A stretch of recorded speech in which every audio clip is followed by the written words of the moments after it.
Hello, in this video I'm gonna show you how to fix the problem when you want to install Call of Duty Mobile, but you can't seem to find it on your NOKIA G11. So here I will try searching for the Call of Duty.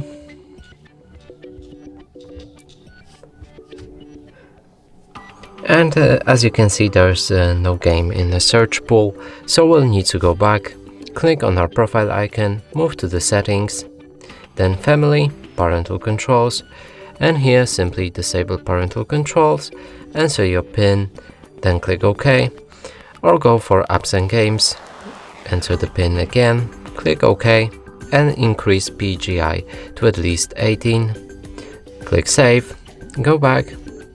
Now let's try finding the game, and it's right here.